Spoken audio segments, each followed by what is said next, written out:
Everybody,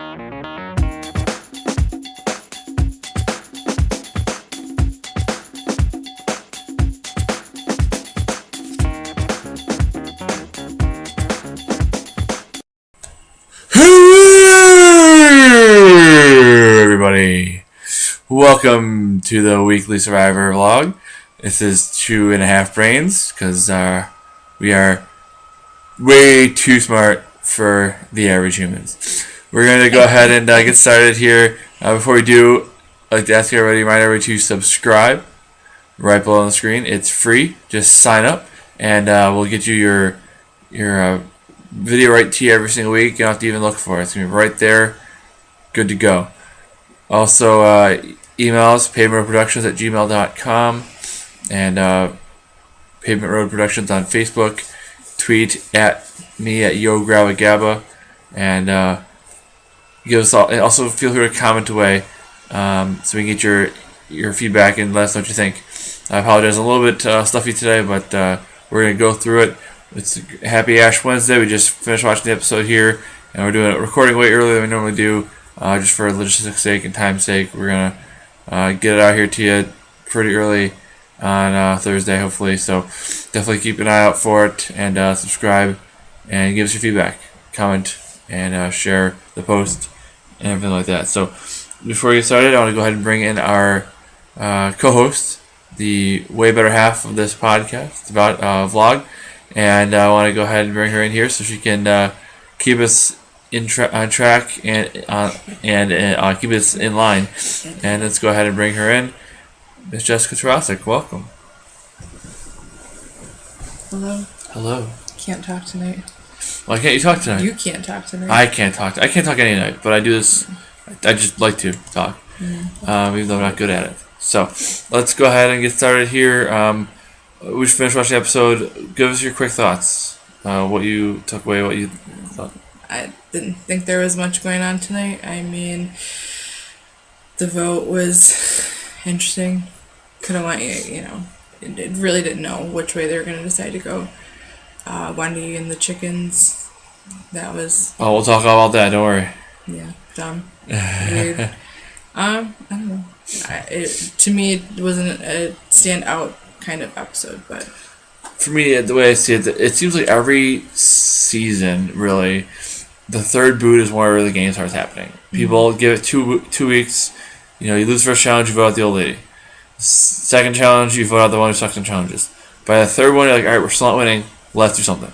I mean, you can look at a lot of seasons. You got, that's when they vote out John Rocker. That's when they vote out, the players who are, a little bit more physical threats, but they, want to just for tribe morale, things like that. That's when they start making moves. So we're talking all about it. Get into it. Before we get any further, I want to go ahead and give your Twitter handle. Just T820. So go ahead and tweet her. Positive things only, please. And she'll be happy to talk to you about the show, our vlog, and whatever else you want to talk about. So let's go ahead and get started here with topic number one. Of course, you have 3 big moments, 3 key moments, top 3 and bottom 3 of the episode of the week. And it's going to be kind of irrelevant for our top and bottom 3 because the tribe's out next week.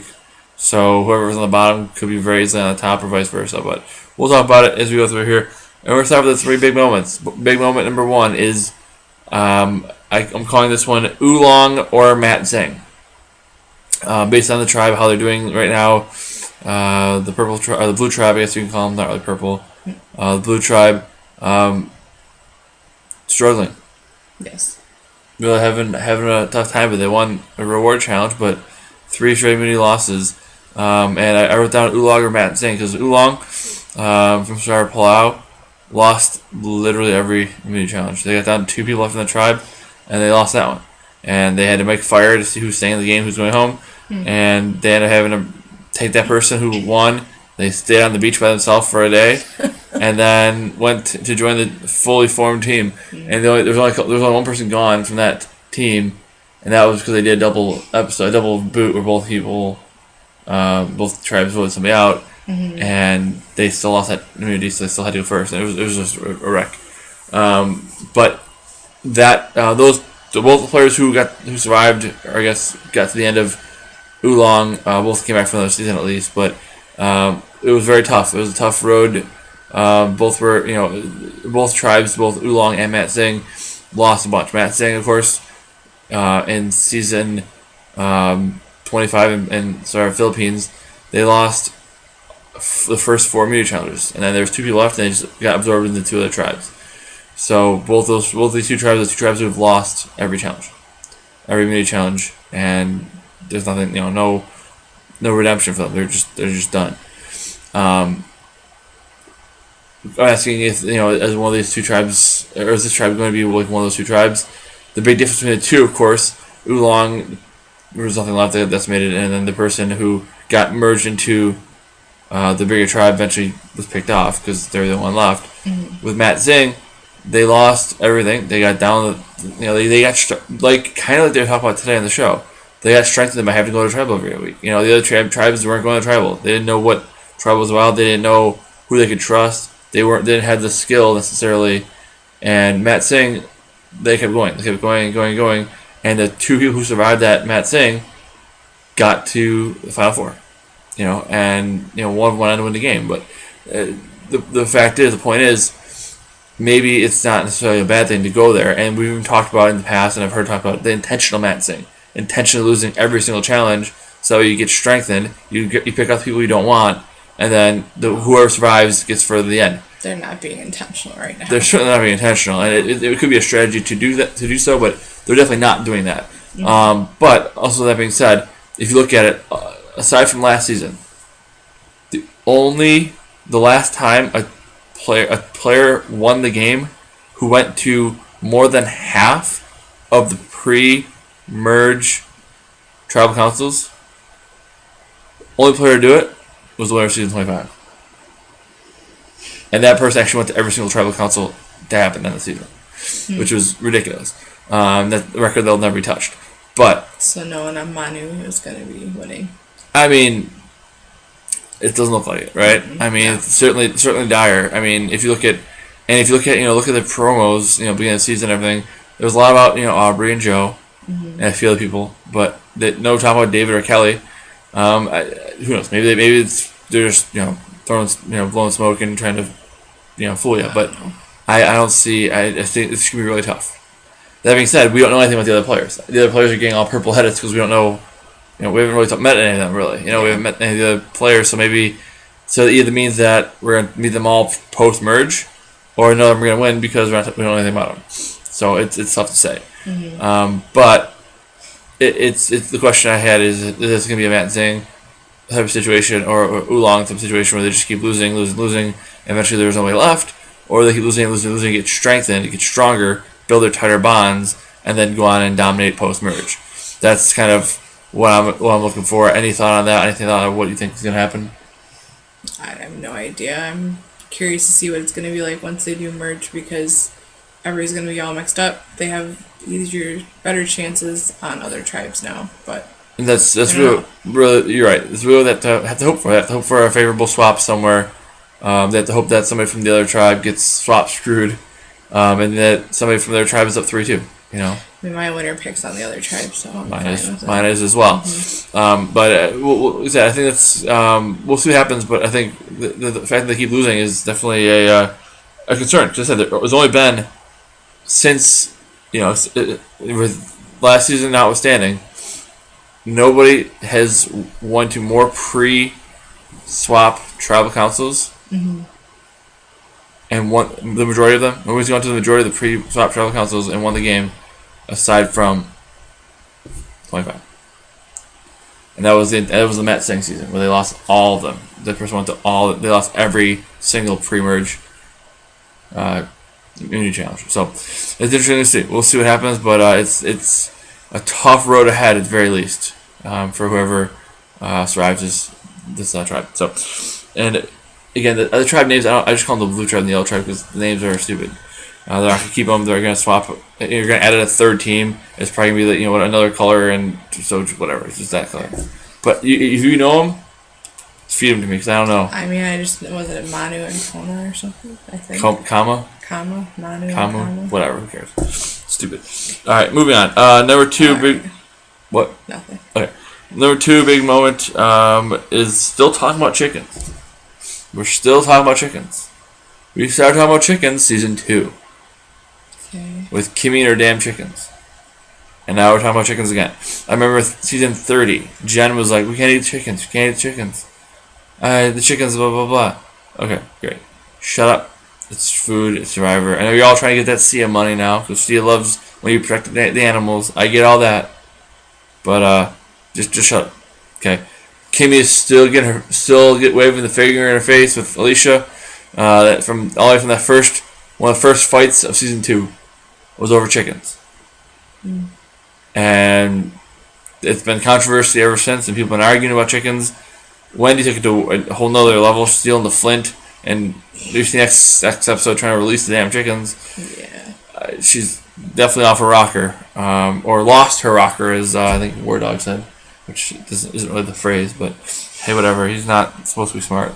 But yeah, I just think it's continuing to talk about chickens. We've talked about chickens for a long time. There's been a lot of themes, a lot of fights that start over chicken. I kind of think that's what the producers do. They're like, you know what? These tribes get along too well. Let's add some chickens to the mix. They're not really even getting along though. It's true. Maybe they're just trying to even ramp up the tension even more. But Drama. yeah, I mean, not since Mark the Chicken have we seen chickens cause as much drama. But it's what is that, season 2, and Kimmy and Alicia were arguing over the chickens, and Jen arguing with her tribe over the chickens on season 30, and several times in between. It's just like, all right, I guess the chickens are the center of drama again, and this is going really bad. This is almost Jatia style crazy for Wendy right now. Throwing the rice in the fire and all that craziness. She's literally causing her tribe not to be able to eat food because they don't eat chickens. I mean, great, you want to protect the animals, it's fine, but I think you're on Survivor, you're not a vegetarian, and you're on Survivor, and everybody else wants to eat, so if you don't like it, go somewhere else. Like that's what I'll say. In Jen Brown's defense, in season 30, at least she went somewhere else, and she let her tribe kill the chicken and eat it, and didn't say much. That's at least what she did. That was at least some credit there, but horrible, just stupid. And you're wasting your time, and you're just being dumb and killing your chances of winning the game. So, whatever. If it's hope the chickens are worth $1 million too, I guess. Any other thoughts on that? No, I think we pretty much covered most of that. Okay. Number 3, big moment. The expiring advantage. Didn't get a chance to use it, so Didn't get a chance to use it. kind of have to let it expire. Well, got no choice. Really, unless he could give it to somebody of the other tribe, which I don't know if he could. I didn't see anything about that. They didn't say it. But it's not the first time it's happened. But it's interesting that he got advantage. It's just the way it is sometimes, right? We've been saying for a long time, put a time limit on these advantages. Put a time limit so it has to be used within a few tribal councils. So they do actually go ahead and do that. Actually listen to the fans and put that time limit on there. You guys get to use it. And he goes, doesn't go tribal councils. So it's just like, you can try putting things in the game and try to make new wrinkles, but sometimes it just is what it is. There's nothing you can do about it. So, but I found that kind of funny. Just an advantage that you had 3 weeks to use it, but you didn't go to tribal council, couldn't use it. So. Time limit on Lauren's would make more sense because she just got it buried in the sand, just waiting for her to use. Would have forced her to use it for somebody else. True, and I would, and that personally, I'm more in that camp as well, right? I'm more in the camp of put the limits on the idols. We'll make the idols get used more often, like because that's what people complain about. With it was with the Dom and Wendell, right? Dom and Wendell on 36, they both found idols. They held them to the end of the game. 34, same thing. People found idols, and they just held on to it for 12 rounds. Well, because really this was just an advantage. It wasn't an actual idol. He had 3 options of what he could use it for, so it wasn't an actual idol. Right. So it was a time limit on a different advantage. Right, and I think the idols are the ones that really need the shot clock more. I mean, like I said, these players a lot, 36, 34, they take the idols, they sit on them, and run them all the way to the end. And they get to the end of the game, and now they're and then. You can use them until Final 5. Use them at Final 5. At Final 4, you either win a meter or make fire. So you can't get voted out there either. And now you're in the Final 3. It's just, I like the idea of the time limit on the advantage, but you got to do it on the idol. Again, I've heard, maybe have one that's really hard to find, or that's really, hidden at the challenge. One that's really hidden in a unique spot, or you have to really fight for. And then that one is good throughout the whole season. Mm-hmm. One that's unique, but these ones that you're just finding around camp or whatever, put a limit on those. I would like to see those get used more often. That being said, we saw two women this season so far find idols. Mm-hmm. The women haven't found a lot of idols in the history of the show. About 15%. Mm-hmm. So far, 2 for 2. First 2 idols found by 2 women. How do you feel about that? It's good that they're finally winning. Well, finding them. Men dominate all the muscular parts of this game. Women don't really have a shot at that, so they need to do something to get themselves out there. That's right, and I like that they're going out there. They're not just waiting around back at camp. They're going out there looking. And like I said, probably other seasons they've done a lot of looking too. They just didn't find anything. Mm-hmm. And maybe this season they're just getting lucky and finding them. I don't know. I'm sure that past seasons have been looking just as hard, but it's good to see that they're actually getting out there, finding the idols, and making something happen. It's definitely exciting. Moving on to the 3 key moments of the season of the episode. Number 1, Edge of Irrelevance for me. It's still Edge of Extinction. We're still spending some time with it. This season, this episode, we got some excitement. They actually walked on a path, up a flight of stairs, and got some rice, and then walked back down. That was it. It was less irrelevant than it was previous weeks. So it's not irrelevant as it was, but it's on the edge. Just on the edge of irrelevant. Boo. It's a really bad joke. Fine. Fair enough. But I think it's whatever. I mean, we'll see when they have the whole cast there. I mean, I found it more interesting to at least see them do something and find something. Instead of just sitting there on a beach wondering what the hell they're supposed to do. I think, like Bream said, they're going to have to walk up that every day for rice. Like, if they could provide food, who knows? They have nothing there. Absolutely nothing. They can at least start a fire with what they have, I guess, but they're just kind of living off on the land. Yeah, and it's a good survival aspect. I kind of was hoping they wouldn't get anything, and they have to find coconut something to survive. Mm-hmm. I guess they can't really do that because legally, they don't have knives or anything though to cut it. Right. I'm saying legally they probably can't not give them food. Well, yeah, they gotta give them something. I have to give them something. Mm-hmm. So at least they can survive. But I mean, it's Survivor. Now it's actual Survivor surviving off the land. So people don't really train for that stuff when they go on that show. True. I can guarantee that because you're not thinking you have to do that. That's true. So that's true. And the people who do train, they train for the physical challenges. They train for the puzzles. They train for the strategy. I mean, it's good to train though for actually living because you can still get food out there. Practice catching fish. I don't know. Absolutely. No, I completely agree. Completely agree with you. And that's so. I think this episode was at least a little bit more towards it. We'll see. I'm just kind of wondering what's going to happen when 15 people are out there together. Mm-hmm. And I've got to assume this has got to be done by the jury because how the heck are you going to have a jury? Right? Like how the jury has to watch tribal council. They have everybody who's voted out who's still in the game go to tribal council watch the jury. It just doesn't make sense. I don't get how it's going to work. Do you think the people from Edge of Extinction are going to be the jury? I don't. I think it's going to be... I think they're going to have to end Edge of Extinction and bring somebody back into the game around the merge. And then... But the question is, how many people are they going to bring back? I think 1. I think they just bring 1 back. I think everybody else says they're going to have to do something where, hey, you have to compete in a challenge now. Mm-hmm. You're all depleted because you have, whatever you've been here for... You've been here the whole time and now you're really worn out. Yeah, me too. You too. We both are. It's been a long day, both of us. But I think they get to the end of this game. They've been on now Edge of Extinction Island. Reed's been there for 30 days, whatever, or 36 days, or whatever, or. And they've been there for 7 days now. Right, but I'm saying like in the future. I'm saying like at the end of the game, whatever. Sorry, or I must have stopped listening for a minute. It's fine. Everybody probably is here too, so it's all good. But I think they get to the merge to say day 18. Reem's been out there for 15 days, and now that she has to complete a challenge to get back in the game, or something. Whatever it is, however they end up deciding who gets back in, or whatever. I think though they're gonna bring 1 person back. Everybody else is gone. It's a cool way to, I guess, fill the pre-merge, I guess, and not have to do your pre-jury trip that you're going to do anyways. Then somebody comes back in and that's it, I think. That's probably what they're going to do. Yeah. But I'm just interested to see. I figure they gotta bring somebody back and then not do any more Edge of Extinction because they got the jury at that point. The jury's gotta watch everything and see what's happening. So I don't know. Interested to see what they do. I kind of want to see more and more of it, but at the same time, what I'm seeing isn't all that exciting. So you don't want to see any more of it. You don't care. It is edge of irrelevance for a reason, I would say. So, at least in my opinion. So, number 2, Wendy gets injured. Remind me a lot of B. When B got hurt, she just hurt her leg, and we've seen a fair share of leg injuries with Missy from 29 and things like that. So she hurt her ankle in the challenge. They finally win a challenge, and she messed up her ankle in the process. To take one for the team. But I'm concerned. We'll see if she can continue on. I mean, it looks like she's for now at least hobbling through the camp and at least getting around.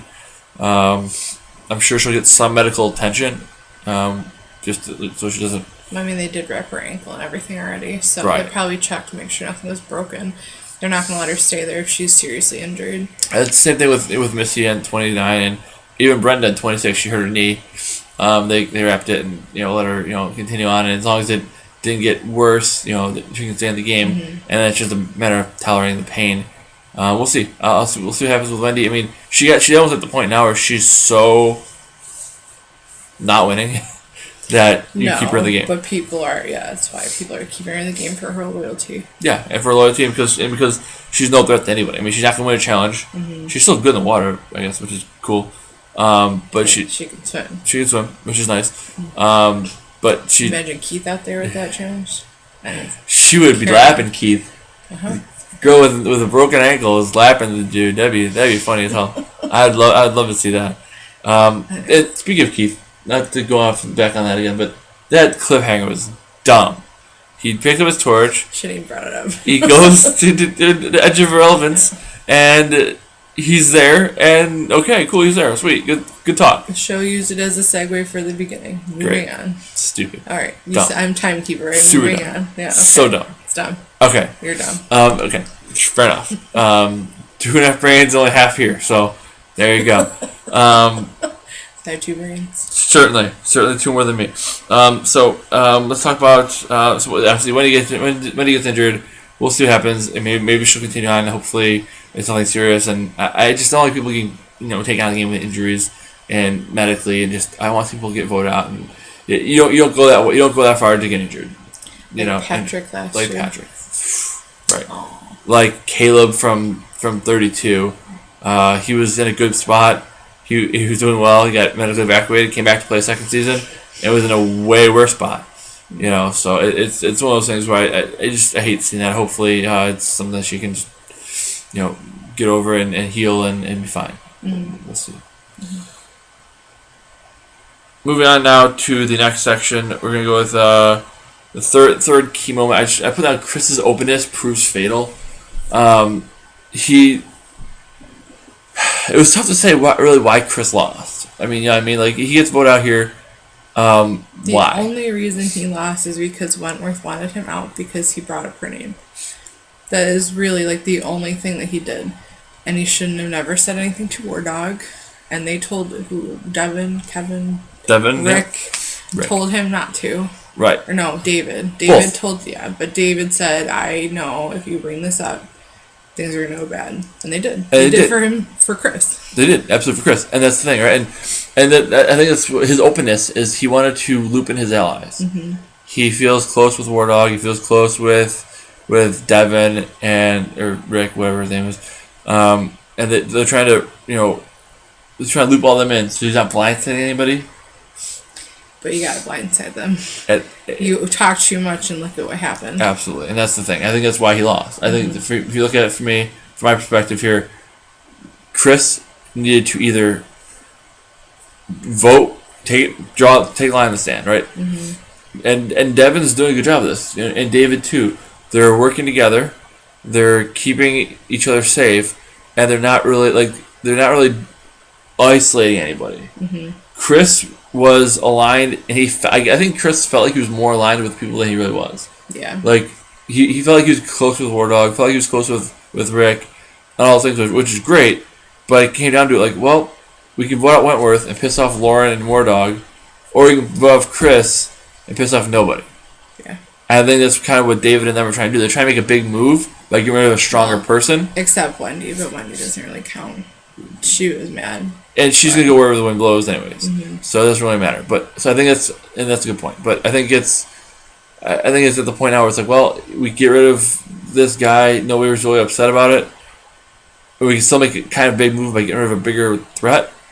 So he's going to do well in challenges, so he's charismatic and stuff like that. But he's really, I said, once War Dog's like, let's get rid of Chris really didn't have any allies at that point. I mean, if it's either like you, and from David's perspective too, right? We'll talk about it, but I think David saw the opportunity to just, shoot the messenger. Don't let him take the fall for being the one who's trying to stir things up, and you can still live and fight another day. You still have that cloak and dagger that you're waiting to pull out and take it Wentworth that time. He said that because he said that Chris is the one bringing up Wentworth's name, and she has no idea that David's the one that's really behind kind of getting rid of her. Absolutely. He's the one that keeps bringing it up anyways. But they also screwed themselves to win immunity at this point because I feel like Chris was their strongest player. From the past 2 challenges, the ring toss and then the slingshot. Yep. He dominated each one. Nobody else on the tribe has been able to do that. Absolutely. As well. The only one who's giving him a shot. I figure I'm thinking maybe they figure a swap's coming because they had to do something, and so at that point, who cares if you win challenges because he's gone anyways. Oh yeah. And you're already, unless they got to figure that they've lost 3. There's not going to be 3 more to get the numbers even anyway. So who cares? Just cut your losses. Mm-hmm. But I agree completely, and I think it's important to note that yes, David's like I'm just gonna I'm gonna let him take the fall for be the one who's trying to start the drama, and I'll take my chances and live to fight another day. Yeah, I think that's big. For the story. So moving on then from there, we'll go to the bottom 3, and the bottom 3 has been pretty consistent this season. We'll go with, there's one change, but we'll go with Wendy as number 1 again. You just can't play much worse than she has been. I mean, she's still in the game, and she's becoming the Angelina, right? I mean, she's becoming the person who you just want to take with you because everybody hates them. She's not. I don't think I like her better than Angelina. Okay. She's not Angelina in the same way. Angelina blew up her game. Never knew she was transparent and fake. Wendy's different. Wendy just is a bad player. She's a bad player. But Angelina, how many times are you going to talk about? Well, I gave up this so we could get more rice, but it was a selfless act. But you keep reminding everybody that is not the definition of a selfless act. Absolutely. Wendy is not that kind of person. I would rather see her play longer. She's not going to win, but I wanted Angelina off every single episode. And that's why she went to the end, because I think everybody felt the same way. And I think Wendy is kind of at the spot now where she's not good at the game. Mm-hmm. She's just continuing to dig herself a deeper and deeper grave. But the fact is, I mean, again, she gets swapped into another tribe, and they can get rid of her because they just don't need her, or she's bad at challenges or whatever. But I feel like with her, it's at the point now where it's like, you know what, just might as well keep her because she's not bothering anybody. She's not a threat to win. You might as well use her vote to get rid of a threat. So she's doing a terrible job, and by doing such a terrible job, she's actually gonna probably go further than she would have otherwise. So I think she's intentionally not singing herself. She's trying to be so terrible that they just keep her. And maybe that's intentional. Maybe she's just that bad at the game. I don't know, but probably the second one. Doesn't seem like she's intentionally doing it. No, I don't think she's intentionally doing anything. I think it's just her. I agree. So I have her at the bottom spot. Also in the bottom 3, I put Wentworth there still. She still survived. I didn't think she would survive another vote. Yeah. I really did. I thought her time would be up if they lost a third immunity. I thought for sure her time would be up. But she's still alive. Not really done anything to keep herself alive, really. I don't think she's been strong in many things, though. She's not very strong in the challenges. Her social game isn't... It's okay, but she's sticking to the same people instead of talking and socializing with everybody. Yeah. I don't know. Nothing stands out with me of her game right now. I mean, and War Dog likes her and wants to keep her around, but... Because they're all using her for a shield. Agreed, and that's good for them, but I don't know. She's she's doing something. She's still there, but I don't see. I mean, the good news is there's a swap, and perhaps her and Aubrey and Joe get swapped together. My thing is right now, I think what they should have done, the players in the game, they should have taken the shot at Wentworth today. Yeah. I mean, whatever. I'm Wentworth fan. I like Cecilia do well, but the fact is, taking out Joe, or if you want to call him Joe, taking out Chris, to me, I just don't see the point. Mm-hmm. I mean, okay, he's whatever. It once swaps change up everything. If you have a shot at Wentworth, you have 3 shots at her. Really, I mean, I think they maybe were right to not take the first 2, but at this point, if you don't take her now, they're swapping. Anything could happen. You could lose that shot. You could lose that shot. She could get swapped to the third camp, find an idol there, and then hold that idol to the halfway through the merge. You finally get another shot at her when you have the numbers, and now she has an idol. I think it's just big players. You don't want to necessarily make big moves early. You want to, like I said, you want to relax and whatever. But if you have a shot to take something out like her, you do it. Joe, when he loses the mood, you take him out. That's obvious. Mm-hmm. But with Wentworth, she's not like that overt. And like you said, she's not really doing anything that's standing out. So I can see her slipping back into the background, especially depending on how the swap goes. She can slip back in the background. Nobody really pays attention to her because there's other people that they're trying to take out.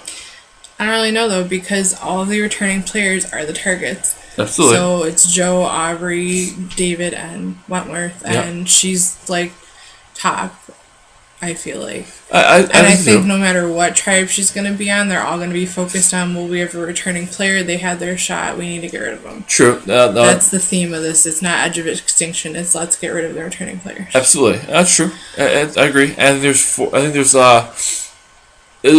a swap to 5 people in each tribe.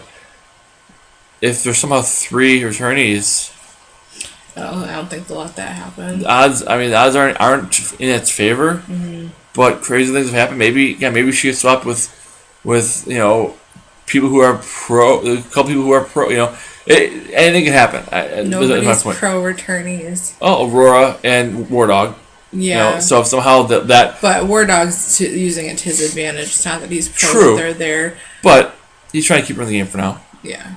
And I think if she gets swapped with people who she can build that relationship with, I just think if you have it at this point, if they don't know swap's coming, I would have predicted a swap coming at I did predict it last week that they'd swap it at 15.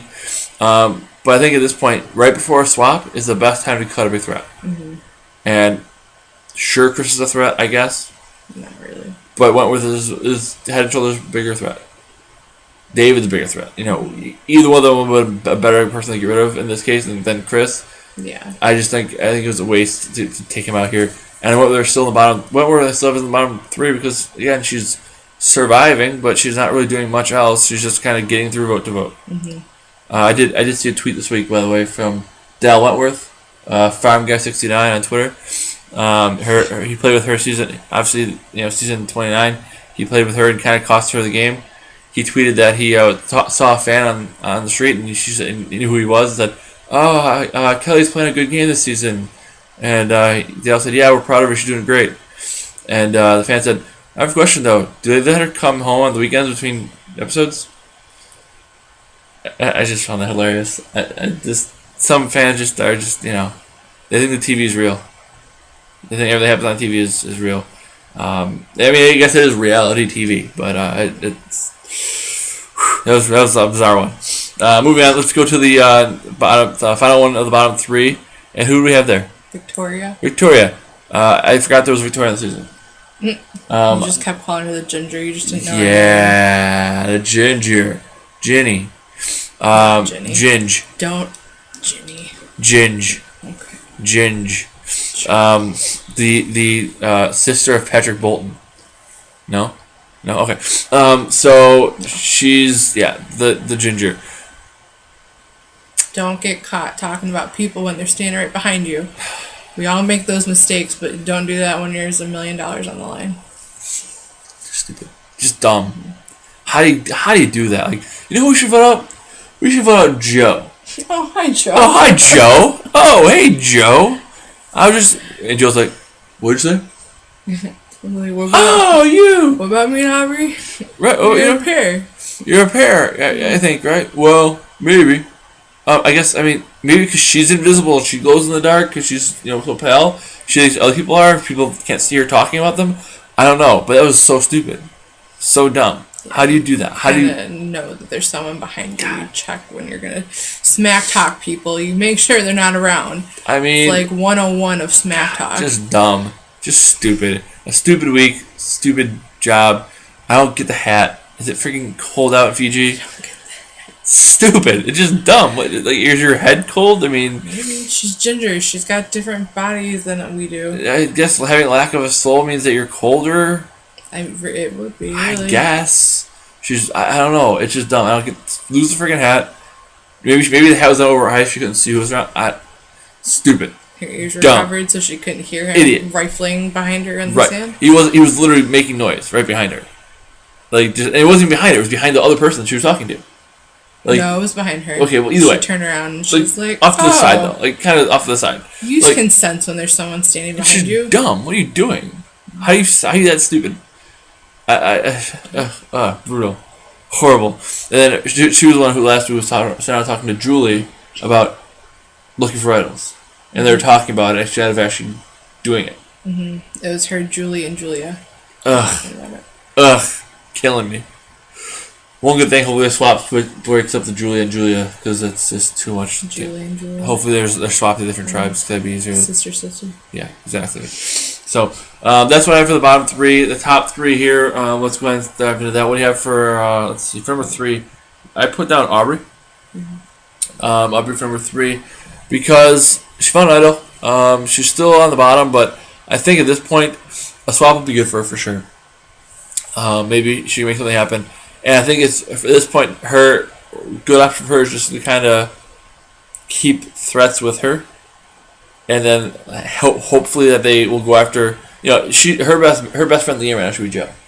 Because Joe, hopefully, once there's a swap, once there's a chance to take out a threat, take out a threat other than her, and then she just plays her idol when she feels it's her time. Mm-hmm. And then that should help her, escape for a little while longer. She never found an idol survivor. She's been close several times. She's been looking, but finally found an idol, and good for her. I think that's really, really helpful for her, especially now. Again, it looked like the target was going to be her, Joe, or Aurora if they lost, and that makes it easier. One less person they can put the votes on. So I think that's a good option for her. A swap will help. Having less people makes the idols more powerful. If there's 5 people who are eligible to be voted out, or 8, obviously when there's 5, you being safe is a big thing. Any other thoughts? Any other thoughts on Aubrey or how she's doing? The idol's going to help her because she has a target on her back for saying the exact same thing to everybody last week. So absolutely, and again, it's been the thing, like you said, returning players are targets this week, this season, no doubt. Number 2, that's about. I put down Rick Devens. Rick is. The only reason I put him down is just because, again, he's the player who everybody's going to. There's always that couple players like that who's got that social game that everybody trusts, everyone wants to go to. They want to talk to that person, and Rick's been that person. Wendy talks to him, Wentworth talks to him, Joe talks to him, War Dog talks to him, or Chris. He looks like Joe from another season. That's why. But everybody wants to talk to him. Everybody's looping him in, and he's been able to make decisions pretty much throughout the whole season because everybody wants to work with him. Everybody wants to know his opinion. How do you feel about what he's doing right now? He's forming a good alliance with David. Right? Yeah, so he's keeping himself in the game, doing that, working with everybody, staying under the radar, voting like everybody else is voting. So he's got a good shot. He's gonna make it pretty far. I think so too. He's definitely playing a good game so far. He's got a lot of things going for him. Again, I could definitely see one of the women at some point, maybe later in the merge, stepping up and really running the show. I can see Lauren doing it. I can see Julia doing it. I can even see Julie doing it. Mm-hmm. Or even Aubrey. I can see Aubrey finally getting that girls' alliance that bringing back the girls' alliance from Co Wrong when she had 4 or 5 women, just her and them run the show together like she did in 32. I can see her doing that again for sure. But in this case, I can definitely see one of the girls taking control. But right now, I think it's still early, but I think Rick's kind of been the player that everybody's going to, and he's kind of as long as he continues to ride the middle as long as he can without like what Chris did this week, is he rode the middle, then everybody's like, wait, he kind of got caught a little bit. I think if Devin can keep doing that and just kind of go along with it, I think he'll be in good shape. And finally, number one, my player of the week this week, I had David Wright. We both kind of agreed on David Wright. Why did you say David Wright was maybe the better players this week? I mean, I guess it's the same reasons with Rick, though. He's made a good alliance, but he's putting names out there. He knows he really wants to get rid of Wentworth. Wentworth is his number one target, and he can kind of form the votes without anybody knowing that it was him.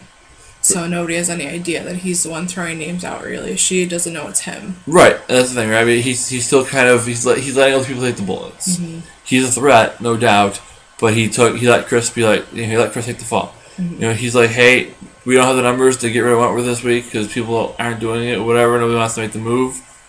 So we might as well let Chris be the scapegoat. Mm-hmm.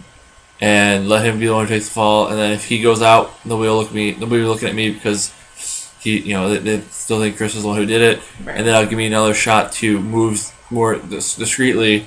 The only one who knows that it was him is Rick, and they're working together. So if one of them turn on each other, then that's a problem. But as long as those two stay tight and there's no reason for them to turn on each other at this point because they both have the same information. Right. They both have the same blood in their hands. So they might as well just continue to work together and let that Chris guy. I mean, I can't believe he was trying to turn on you like that. I can't believe he was trying to and then just knife from the back when they're not looking. I think that's probably the best way to go, and that's why I think David is in a good spot in this point in the game. Again, it's super early. A lot can happen. At this point, nobody's out of the game. I mean, at this point, 3 people have been voted out and none of them are out of the game. So we'll see what happens. But right now, just based on what we've seen so far, and we haven't seen anything from Joe and Aubrey's tribe, really. So, for the most part. So, at this point, from what we've seen, the players left in the game, players who have been in tribal council, I think David's probably has the best game. And for sure, on the end of the returnees, he's definitely the best spot. Mm-hmm. I don't think there's any doubt about that. Yeah. But again, swaps change everything up. David could be gone next week just because of how swaps turn things around and numbers swap and numbers change, and now you're going from the top to the bottom or the bottom to the top. So who knows? We'll see what happens. But I think so far that's our play of the week. And I think that's a good place to kind of leave it as we look forward to next week's swap, seeing where we end up. Any final thoughts before we close up tonight? No, just looking forward to seeing what they're going to do, who's going to be on what tribe, and go from there, see who's going to be out next week. Absolutely, and there's a lot of reasons to see that. See a lot of things that could happen. There could be a lot of changes and a lot of things that really shake things up. I think the tribes are going to be should go from two tribes to 3 tribes. Again, 3 tribes. Robert loves those 3 tribes lately. I mean, they've done it every season. But it makes it more interesting, honestly. It does, and the reason I do this is because you can't get that core 6 to just run through one whole tribe, then swap in the numbers and run through the whole tribe. It's supposed to make things a little more difficult. I don't want 7 swaps like they've been doing, like swap every other episode. Yeah. One's probably enough, as long as it's a competitive swap. It's not just all one side getting picked off. 5 people can vote out in a row, but a 5 on 5, depending on how the numbers fall, could be very interesting. I'm very interested to see what happens with that. So that's it. And that's pretty much all we got for you here. Before we wrap up, make sure you subscribe again right below. Email us your questions, your comments, your concerns at pavementroadproductions@gmail.com. Find me on Twitter, YoGrabAGabba on Twitter. Like our page, Facebook page, Pavement Road Productions, and comment away. Share this video. Let us know what you think. What's your Twitter handle? Just T820. Just T820. And special announcement, I think we're looking to maybe bring on a guest next week. We're not sure. Look at it, maybe the week after. But maybe bring on a special guest. So if you want to get on the show, you give us your feedback. Let us know what you think. We're going to be picking somebody out in the next couple weeks to join us at least for one week and see what you think. So I think that's all we have for you right now. Definitely check back with us. And for this episode for week 3 of Survivor Season 38. I got nothing else for you because the tribe has spoken. Good night. Bye.